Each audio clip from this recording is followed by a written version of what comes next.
I think we can both say this story on a city councilor, first-time city councilor, having been elected in the fall of 2021 in Pointe-Claire, kind of made us both sit back and go, wait a sec, what's going on? Because let's be honest, typically city council meetings in Pointe-Claire are not exactly knock 'em out, drag 'em down affairs, right? It's you would pretty not quiet. Expect that, yeah. But something is going on, or something went on enough to have our next guest, Erin Tedford, decide, you know what? It is enough for me, and I'm walking away. So she is now a former Pointe-Claire city councilor, and she is on the line. Erin, thanks so much for your time today. Hi, Erin and Natasha. Thank you. So I want to start, there are a lot of sort of bases to cover here. I have read the story in the Gazette, and I know your privacy was one of the issues here, the people showing up at your home, but there's more to this story. So can we go back? When did you get a sense that this was not going to be something you wanted to be involved with on a long-term basis? I think I came into this with the best intentions, hoping to make a positive contribution to the community and represent my constituents' views in council, but I never envisioned this kind of environment or that my beliefs would be greeted with such animosity and resistance. And it's politics, so a certain amount of tension and competition is expected, but it's difficult to do your job effectively if an environment is too toxic. Then you have to remove yourself. Okay, so let's go back a little. When you say you came in with good intentions, voters obviously liked what your plan was. When did it get contentious? What was going on where people suddenly in council were opposing you and not bringing or liking the ideas that you were bringing with you?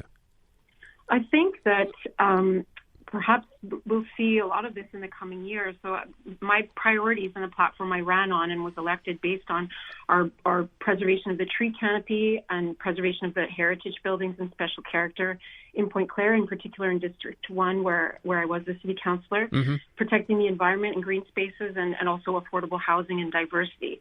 So that requires the government to put some checks on the market and slow things down. And there's a conflict between business interests and some of these initiatives which cost money. So I think that that's really where a lot of the tension is generated. And sometimes things became quite personal, if I understand. So maybe you could tell us a little bit about that and how you felt. I don't want to put words in your mouth, but perhaps you were being targeted. Well, I think that, it became really difficult when it spilled over into my private life and my home. So if, people are coming to your door and they're angry, they're in a sense kind of jumping the queue to not email or call, but coming to the door, and even when they're told it's not a good time, not leaving, coming around to the back of the house when the front door is not open. Wow. Those things were difficult. So I think when you can kind of handle a tense environment at work, but when it spills over into your home as well, that's quite difficult to manage. Are we talking here about individual citizens, or are we talking about people within city council or people with ties to city council showing up?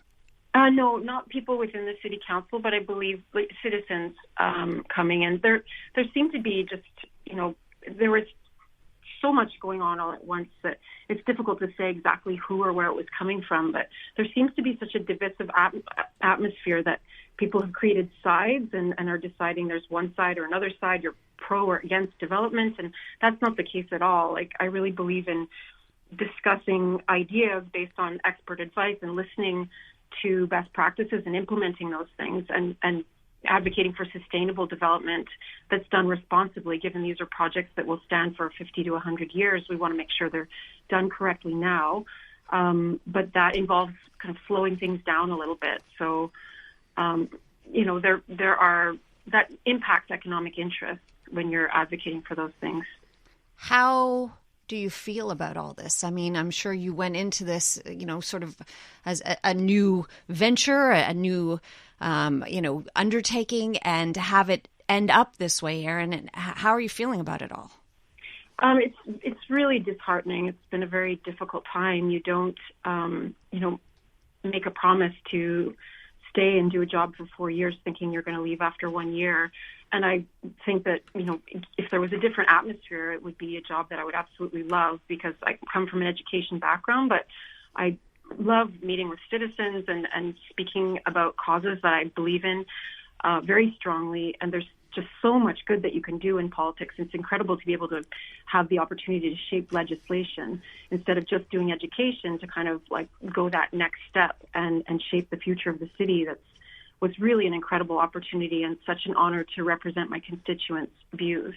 And I've always been interested in entering politics, so it's certainly not how you envision things ending. But I think this is a time where, emerging from a pandemic, we have to protect our health and safety, and sometimes just say enough is enough, even if it's not really the kind of way forward you would have envisioned or wanted. You know, as I hear you say, I've always wanted to get into politics, I think back to what we so often talked about here on the show, what we hear people say, which is it's so hard to get people even interested in getting involved. Especially women. Yeah, you get involved, you wanted to do this, and then you're short-circuited now where you've left. I'm not sure what your future necessarily holds, or if you know.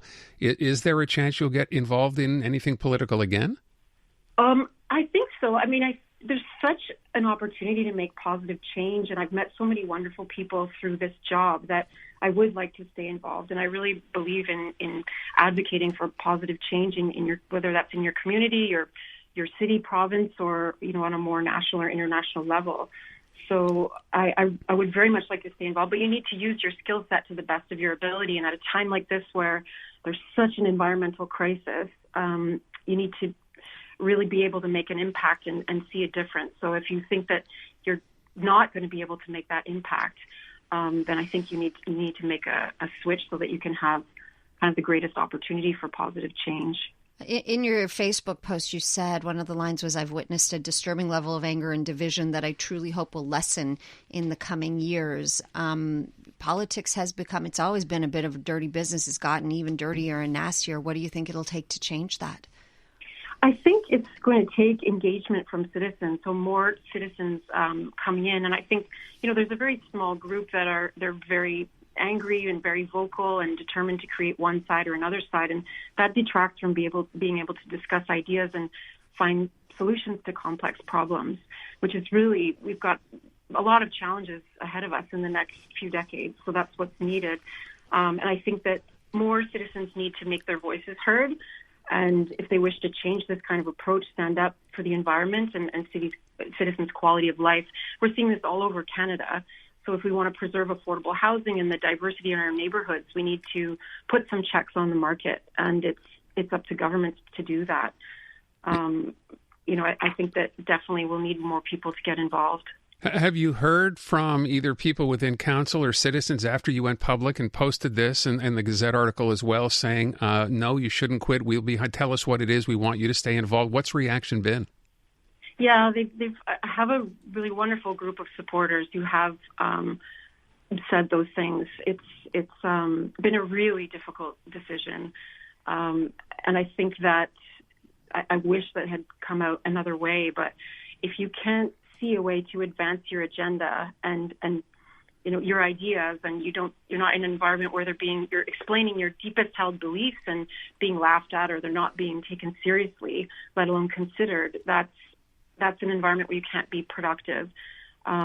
So as an educator, that's, I can put my time into helping children grow and educating tomorrow's leaders, and that, you can make a really significant impact. So you have to put your time and energy in where you can make that change. And I think we all need to do as much as we can and really make change and sacrifices right now for the sake of the environment. As I hear you describe this, I can't help but thinking, Erin, you only got involved in the fall of 2021, so here we are barely a year later. I wonder if some of the reaction, because you sound like a bit of a lone voice, with respect to sustainable development, whatever. There are obviously business interests there. There always are. There always have been. If people, you think, looked at you and said, hey, you know what? You're the new kid on the block. You're the novice here. This is not how things work. Yeah, I think that's been one of the most difficult parts, was that, it's hardly radical to be saying we should make changes to preserve the environment right now and to advocate for responsible, sustainable development and say, let's implement best practices. We know what those are now, so let's slow down and make sure those are included in projects that will be there for close to a century. Or I've seen parts of Toronto just turn to concrete. Basically, all the trees are taken out and the tree canopy is destroyed. So advocating for preservation of that, you don't expect to be greeted with such hostility or, labeled as a kind of radical just based on expressing those views. That was that's quite surprising. Wow. Mm-hmm. I Well, bet. I hope this doesn't sour your view on politics, honestly, because clearly you got in for the right reasons. And I Yes. hope after some time you'll consider getting involved again. I'm sure a lot of the people who voted for you would want to see that as well. You sound pretty reasonable Yeah. to me. You don't sound like a radical. Oh, thank you. I've met so many wonderful people through this experience, and I'm determined to carry that away from it. It's really been an honor and a privilege to be elected and to be able to. These are what my constituents at every door told me they would like to see the changes. So these are changes that people are requesting and want, and I think that it's going to be hard to slow that wave. But it definitely will. It's going to cost money, and we're going to have to make sacrifices. So we need to work together on that to find a balance of making that happen. Well, good on you. Erin, thank you so much. We do appreciate your time and wish you all the best. Mm-hmm. Thank you so much. You bet. Erin Tedford, former Pointe-Claire City Councilor. I wonder after all this What a if shame. they decide, you know what, maybe we've made a terrible mistake here. Maybe there's a way to get her involved again because clearly her heart's in the right place and her head is in the right place. Just a shame. Honestly, we need more women. We need more representation in politics and people with new ideas. Ugh. I know.